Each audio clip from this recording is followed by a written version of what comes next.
IPL താരലേലത്തിന് മുന്നോടിയായി England super താരം ജോസ് ബട്ട്ലറിനെ രാജസ്ഥാൻ കൈവിട്ടതിന് വലിയ വിമർശനമാണ് ടീം നേരിടേണ്ടി വന്നത്. ബട്ട്ലറെ പോലൊരു താരത്തെ കൈവിട്ടതിൽ രാജസ്ഥാൻ ദുഃഖിക്കുമെന്ന കാര്യത്തിൽ ക്രിക്കറ്റ് ആരാധകർക്കെല്ലാം ഒരൊറ്റ സ്വരമാണ്. Buttler, Ashwin, Chahal, Trent Boult എന്നിവരെ കൈവിട്ടു എന്ന് മാത്രമല്ല, അതിനു പകരക്കാരായി മികച്ച താരങ്ങളെ ടീമിലെടുക്കുന്നതിലും രാജസ്ഥാന് കഴിഞ്ഞിരുന്നില്ല. ഇപ്പോഴിതാ ഈ വിമർശനങ്ങൾക്കെല്ലാം മറുപടി നൽകിയിരിക്കുകയാണ് രാജസ്ഥാൻ റോയൽസ് നായകൻ കൂടിയായ മലയാളി താരം സഞ്ജു സാംസൺ. യൂസഫേന്ദ്ര ചാഹലിനെയും ജോസ് ബട്ട്ലറിനെയും അശ്വിനെയും എല്ലാം താരലേലത്തിൽ കൈവിടേണ്ടി വന്നതിൽ വിഷമമുണ്ടെന്ന് സഞ്ജു വ്യക്തമാക്കി. രാജസ്ഥാനെതിരെ ഇവർ കളിക്കുമ്പോൾ എങ്ങനെ നേരിടണമെന്ന കാര്യത്തിൽ ആശങ്കയുണ്ടെന്നും സഞ്ജു വ്യക്തമാക്കി. ദുബായിൽ മാധ്യമങ്ങളോട് സംസാരിക്കുകയായിരുന്നു താരം.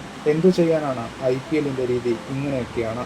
ആഗ്രഹിക്കുന്ന എല്ലാവരെയും ടീമിൽ നിലനിർത്തുവാൻ സാധിക്കില്ല. അതുകൊണ്ടാണ് 3 പേരെയും റിട്ടേൺ ചെയ്യാൻ സാധിക്കാതിരുന്നത്. ക്യാപ്റ്റൻ എന്ന നിലയിൽ താൻ കൂടി ഉൾപ്പെട്ട ടീം മാനേജ്മെന്റ് കൂട്ടായാണ് തീരുമാനമെടുത്തതെന്നും സഞ്ജു വ്യക്തമാക്കി. അതേസമയം ഇന്ത്യക്ക് വേണ്ടി ടെസ്റ്റ് ഉൾപ്പെടെ എല്ലാ ഫോർമാറ്റിലും കളിക്കുവാൻ താൻ തയ്യാറാണെന്നും സഞ്ജു പറഞ്ഞു.